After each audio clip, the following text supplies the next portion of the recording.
Salam sejahtera saudara yang kekasih di dalam nama Tuhan Yesus Kristus. Kita masih membicarakan topik keseimbangan yang perlu, kali ini bagian yang akhir, yaitu doa dan kerja.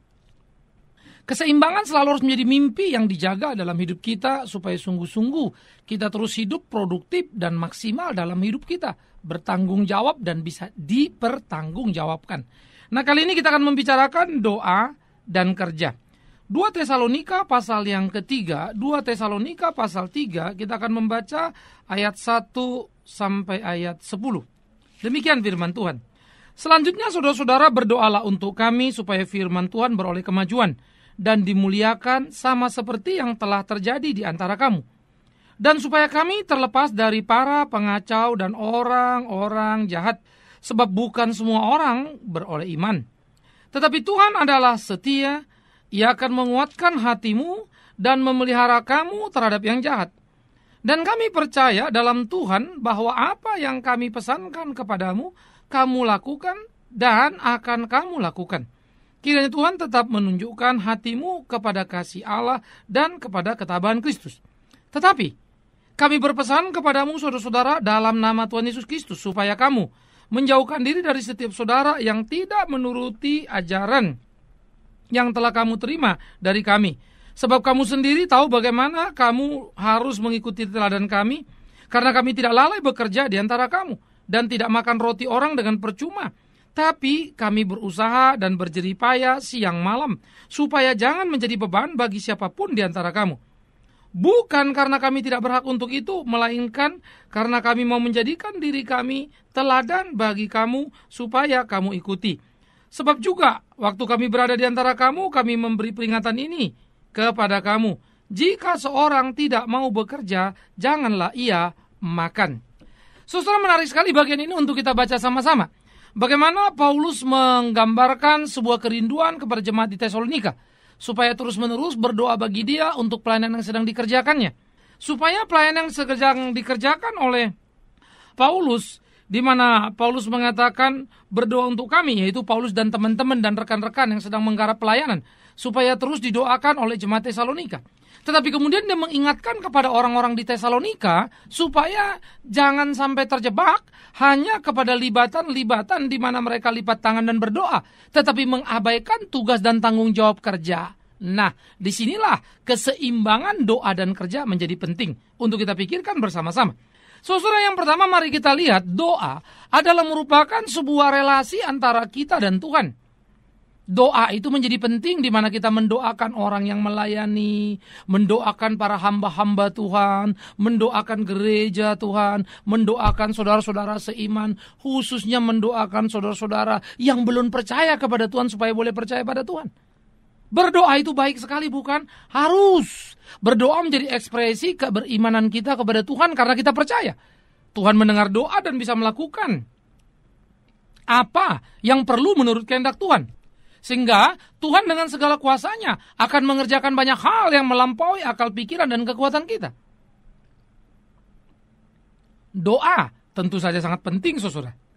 Tetapi yang menjadi lebih penting lagi, awas, supaya ketika kita berdoa, jangan kita terperangkap lalu berhenti di situ.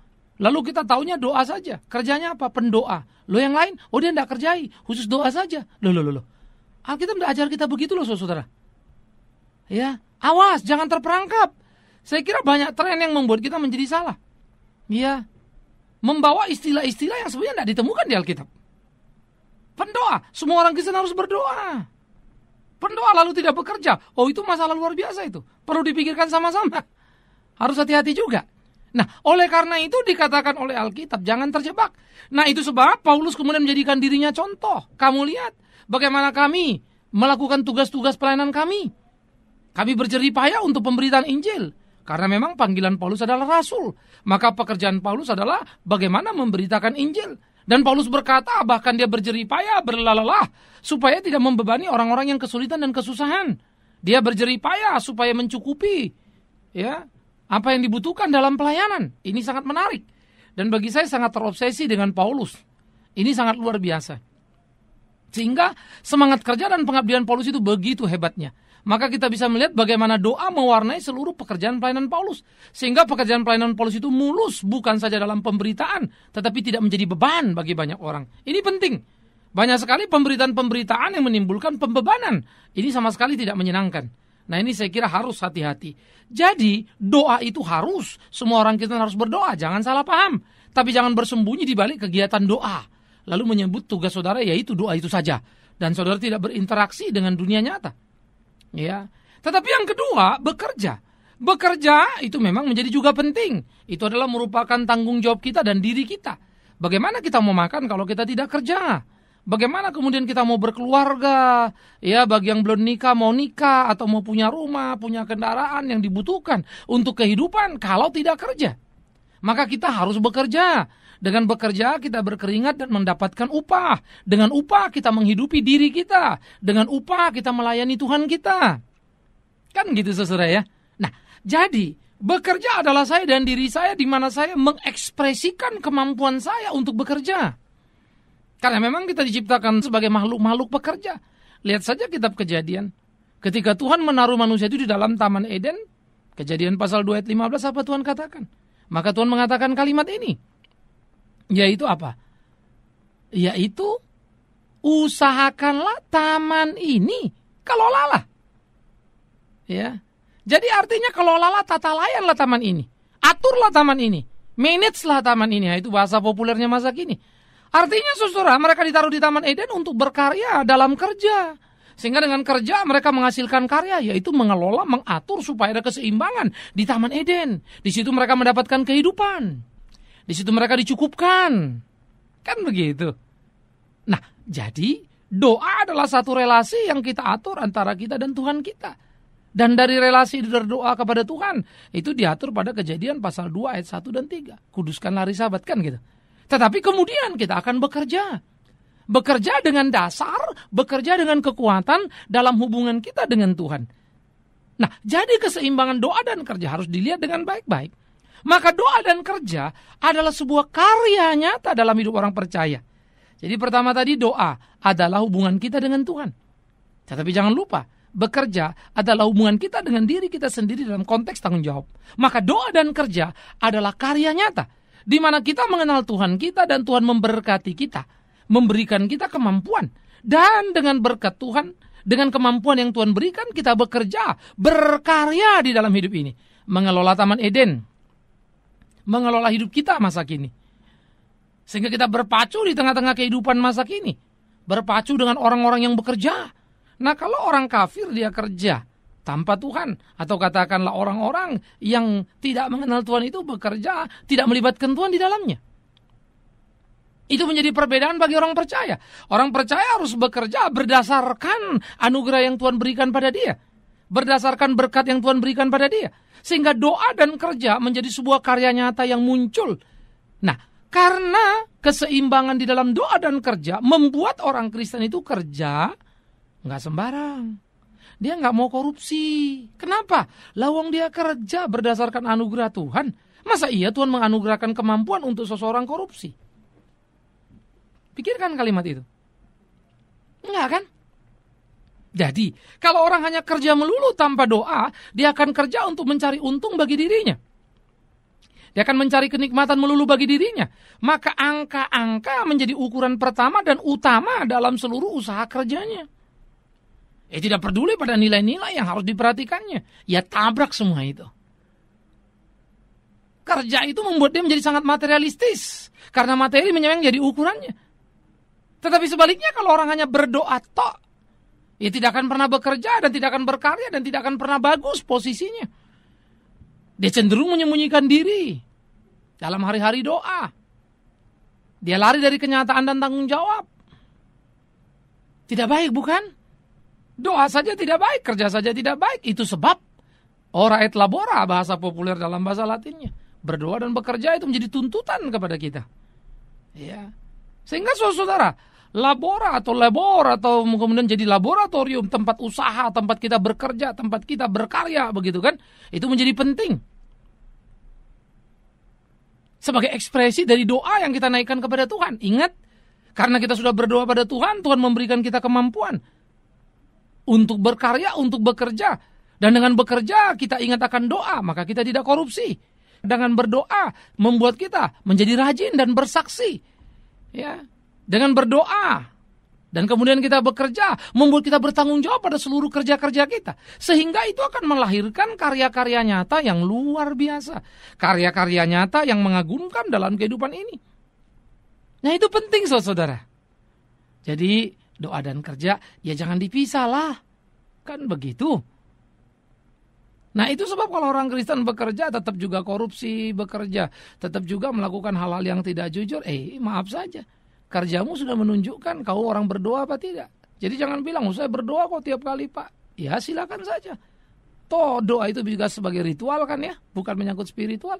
Sehingga tiap kali kau berdoa, tiap kali juga kau tabrak seluruh aturan kerja.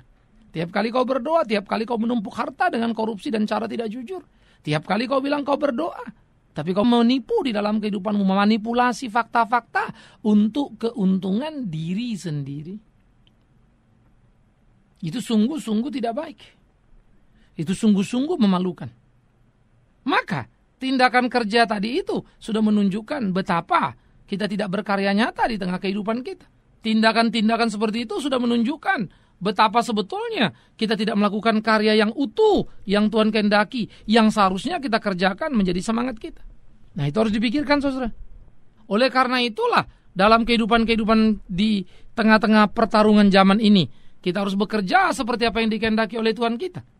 Sehingga di dalamnya sungguh-sungguh nama Tuhan yang ditinggikan, nama Tuhan yang agungkan, nama Tuhan yang dipermuliakan. Kan begitu. Nah jadi saudaraku yang kekasih, camkan, pikirkan bagian itu dengan sungguh. Camkan, pikirkan bagian itu dengan utuh. Sehingga sungguh di dalamnya nama Tuhan ditinggikan, nama Tuhan diagungkan, nama Tuhan saja yang dipermuliakan. Menarik ya. Nah, jadi saudara yang kekasih, dengan doa dan bekerja itu kita menjadi orang-orang yang luar biasa. Dengan karya nyata orang akan respect kepada kita. Orang akan menghargai kita. Dan kita bisa mengajar orang untuk belajar dari hidup ini, dalam hidup ini. Belajar gimana Pak? Ya belajar bahwa hidup ini adalah hidup yang dipimpin oleh Tuhan. Belajar bahwa hidup ini tidak bisa semau-mau kita. Belajar bahwa kebenaran adalah kebenaran yang tidak bisa dibantah. Jangan bekerja demikian orang menjadi melihat kita. Teman-teman kerja kita akan bertanya, Wahyu luar biasa ya. Kok bisa sih kamu kerja jujur, tapi kemudian juga berhasil? Nah berceritalah bagaimana kekuatan doa menolongmu. Itu saudara-saudaraku. Doa dan kerja menjadi sebuah keseimbangan yang dituntut dalam kehidupan. Sehingga melahirkan karya nyata. Dan yang keempat, kalau doa yang pertama tadi kita dan Tuhan, kerja itu kita dan diri. Itu yang kedua. Yang ketiga tadi doa dan kerja sebagai karya nyata. Maka yang keempat, doa dan kerja menjadi pola hidup Kristiani yang seharusnya. Pola hidup yang bersaksi di tengah-tengah kehidupan ini. Dengan bekerja, dengan berdoa. Dengan berdoa, dengan bekerja. Itu menyatu di dalam kehidupan kita. Sehingga seperti apa yang saya katakan di depan tadi. Menjadi kesaksian. Orang melihat mutu kerja kita. Orang melihat mutu hidup kita. Kita menjadi luar biasa. Orang yang doa dan kerja. Tiap orang mengalami stressing dalam kerjaan. Tidak ada orang yang tidak stres kan gitu ya. Tetapi ketika kita stres di dalam pekerjaan kita. Tuhan memberikan kekuatan. Tuhan memberikan penghiburan. Kita mampu bertahan. Waktu kita mampu bertahan, itulah menjadi kekuatan, itulah menjadi kesaksian bahwa Tuhan bersama kita. Bahwa Tuhan menyertai kita. Bahwa Tuhan tidak pernah meninggalkan kita, saudaraku. Itu menjadi kesaksian yang penting untuk kita pikirkan di dalam kehidupan kita. Itulah anak-anak Tuhan. Itulah orang yang percaya kepada Tuhan. Ia tangguh di tengah-tengah kehidupan. Ia menjadi luar biasa dan penuh dengan pengharapan. Ia dikenal karena mengalir dari tangannya, mengalir dari hidupnya karya yang luar biasa. Wow, kalau sudah seperti ini, bagi saya menjadi sangat luar biasa sekali.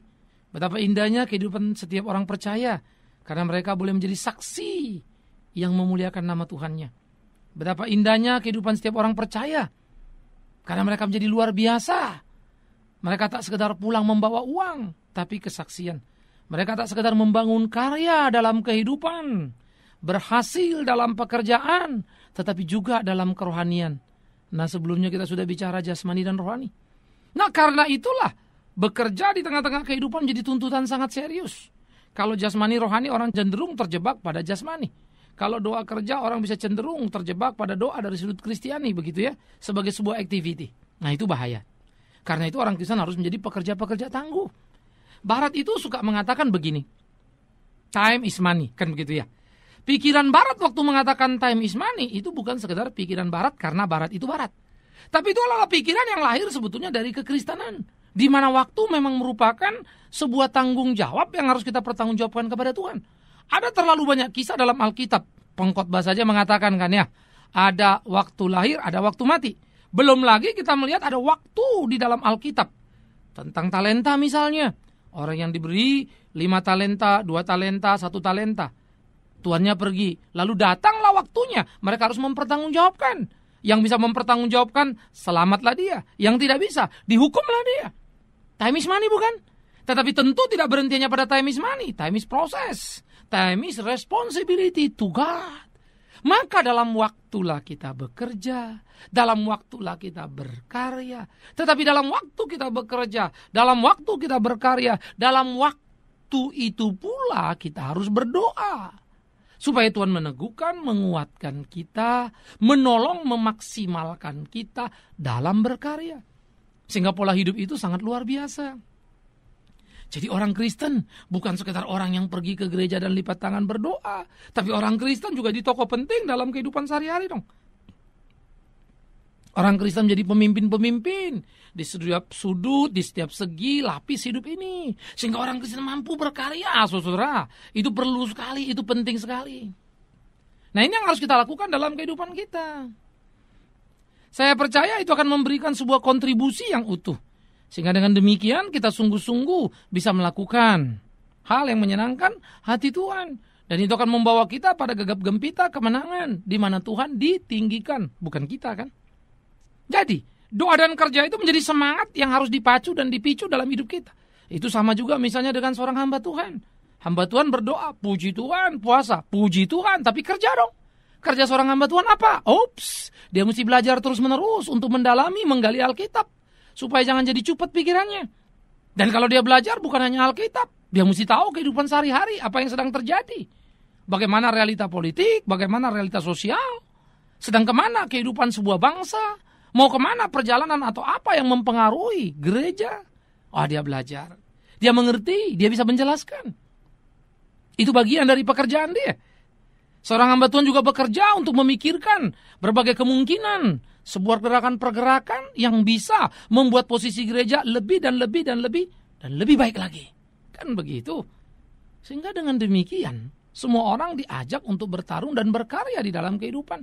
Sehingga dengan demikian kita bisa menggapai titik-titik yang membawa kita maksimal dalam hidup ini. Alangkah indahnya, saudara. Sehingga Pak Pendeta, maksimal dalam kemampuan. Maka jemaat juga maksimal dalam kemampuan. Doa dan bekerja tidak berarti Anda jadi manajer semua. Di mana level kerjamu, mana posisi kerjamu, oke. Kamu berkarya maksimal di situ. Office boy menjadi office boy yang terbaik. Pegawai jadi pegawai terbaik. Supervisor jadi supervisor terbaik. Manajer jadi manajer terbaik. Direktur jadi direktur terbaik, pengusaha menjadi pengusaha terbaik, rohaniawan atau alim ulama jadi alim ulama atau rohaniawan terbaik. Nah itu mestinya menjadi catatan prestasi orang-orang Kristen, orang-orang percaya. Dengan demikianlah kita akan memberikan kepada dunia satu tekanan untuk suka atau tidak, mau atau tidak, dunia mengakui. Bener loh orang Kristen. Kan gitu saudara-saudara. Dengan demikian kita terus maju melangkah dalam hidup ini. Sehingga orang tahu orang Kristen itu orang yang benar, bukan yang salah. Orang tahu dan orang belajar dari kekristenan. Bahwa banyak hal yang bisa dipelajari dari kekristenan dan mereka maju bertumbuh di dalamnya dan karenanya. Alangkah menyenangkan. Nah oleh karena itu saudara yang kekasih, mari kita terus melakukan tindakan-tindakan yang konkret dalam kehidupan kita. Menyeimbangkan antara semangat doa dan kerja. Jangan Anda menjadi pekerja yang keras, hebat, berhasil, tapi Anda lupa dalam kehidupan doa. Anda abaikan, lalu berpikir kalau saya sudah kerja, gaji, uang, kasih persembahan, per bulan atau apapun namanya. Lalu kau pikir kau sudah benar. Maafkan saya, Tuhan tidak miskin. Tuhan tidak butuh uangmu, yang butuh uangmu itu gereja. Jadi jangan kau pikir kau memberi kepada gereja sudah memberi pada Tuhan. Tetapi sebaliknya jangan kau terus berdoa dan bersembunyi. Tapi turunlah ke areal nyata. Tampakkan hasil usaha. Dan orang tahu Tuhan menyertaimu. Jadi jaga keseimbangan antara doa dan kerja. Jangan terjebak pada salah satunya. Karena itu akan membunuh dan mematikan kita. Tapi lakukanlah itu sebagai puji dan hormat kita. Untuk memuliakan nama Tuhan kita. Kiranya ini boleh menjadi berkat kuat bagi saudara. Untuk terus maju dalam kehidupan. Selamat berkarya nyata. Selamat mendemonstrasikan pola hidup Kristiani. Dalam doa dan kerja yang seimbang. Dan selamat puas. Menikmati hasil jeripayahmu. Karena Tuhan yang memberi. Dan ia menyertaimu. Ia memampukanmu untuk menikmatinya. Selamat berdoa. Dan tenanglah dalam doamu. Karena engkau sudah melakukan apa yang dikehendakinya dalam pekerjaanmu. Amin. Saudara, mari kita berdoa. Kami bersyukur, kami berterima kasih kepada Tuhan yang sudah menolong kami, memimpin kami dalam hidup kami. Ajar kami untuk terus hidup seperti yang Tuhan kehendaki. Sehingga kami betul-betul mampu menjaga keseimbangan antara doa dan kerja, tidak terjebak menjadi ekstrim pada salah satu kutub yang salah. Kami berdoa, Tuhan terus menopang kami, memampukan kami, sehingga kami bisa melakukan hal-hal yang memuliakan Tuhan. Dan tampaklah kami berkarya nyata dan orang tahu kami adalah murid-murid-Mu, anak-anak-Mu, umat kepunyaanmu. Terima kasih Tuhan. Jangan biarkan kami ekstrim dan bersembunyi pada satu sisi, tapi biar doa dan kerja menjadi persembahan kami yang utuh untuk puji hormat nama Tuhan. Di dalam nama Tuhan Yesus Kristus kami berdoa, kami bersyukur kepada Tuhan.